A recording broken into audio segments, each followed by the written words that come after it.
किसी गांव में एक साधु रहा करते थे। वो जब भी नाचते थे बारिश होता था, इसलिए गांव के लोगों को जब भी बारिश की जरूरत होती थी तब ये लोग उस साधु के पास जाते थे, उनसे अनुरोध करते थे कि वो नाचे, और जब वो नाचने लगते थे तो बारिश जरूर हुआ करती थी। कुछ दिनों बाद 4 लड़के शहर से गांव में घूमने आए। जब उन लड़कों को यह बात मालूम चली कि यहाँ साधु के नाचने से बारिश होती है तो उन सबको यकीन नहीं हुआ, और शहरी पढ़ाई लिखाई के घमंड में उन्होंने गाँव वालों को चुनौती दे दी कि अगर हम भी नाचेंगे तो बारिश होगी, और अगर हमारे नाचने से भी बारिश नहीं हुई तो साधु को नाचने से भी बारिश नहीं होगी। अगले दिन सुबह सुबह गांव वाले उन चारों लड़कों को लेकर साधु के कुटिया में पहुंचे, और गांव वाले ने साधु को सारी बातें बताई। फिर वो लड़के नाचना शुरू किए। पहले लड़के ने नाचना शुरू किया, आधे घंटे बीत गया, फिर पहले लड़का थक कर बैठ गया, पर बादल नहीं दिखा। फिर कुछ देर बाद दूसरे लड़के ने नाचना शुरू किया, और 1 घंटे बीते बीते वो भी थक कर बैठ गया। बाकी दोनों लड़के ने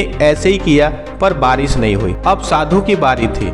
उन्होंने नाचना शुरू किया, 1 घंटे बीत गया, पर बारिश नहीं हुई, लेकिन साधु फिर भी नहीं रुके, वह नाचते रहे। लेकिन नाचते नाचते 2 घंटे बीत गए, बारिश नहीं हुई। 4 घंटे बीत गए, बारिश नहीं हुई, लेकिन साधु तो रुकने का नाम ही नहीं ले रहे थे। धीरे धीरे शाम ढलने लगी, तभी बादलों की गड़गड़ाहट सुनाई दी, और थोड़ी देर बाद जोरों की बारिश होने लगी। यह देखकर चारों लड़के दंग रह गए और तुरंत साधु से क्षमा मांगी। फिर चारों लड़कों ने साधु से पूछा, बाबा ऐसा क्यों, हमारे नाचने से बारिश नहीं हुई और आपके नाचने से बारिश हो गई? साधु ने उत्तर दिया, जब मैं नाचना शुरू करता हूँ तो 2 बातों का ध्यान रखता हूँ। पहली बात तो मैं यह सोचता हूँ कि अगर मैं नाचूंगा तो बारिश तो होना ही पड़ेगा, और दूसरी बात यह कि मैं जब तक नाचूंगा जब तक बारिश ना हो जाए। सफलता पाने वालों में भी यही गुण विद्वान होता है, वह जिस काम को भी करते हैं उसमें उन्हें सफल होने का पूरा भरोसा होता है, और वो तब तक उस काम को करते हैं जब तक कि उसमें सफल ना हो जाए। इसलिए अगर हमें सफलता हासिल करनी है तो इस साधु की तरह ही अपने लक्ष्य को प्राप्त करना पड़ेगा।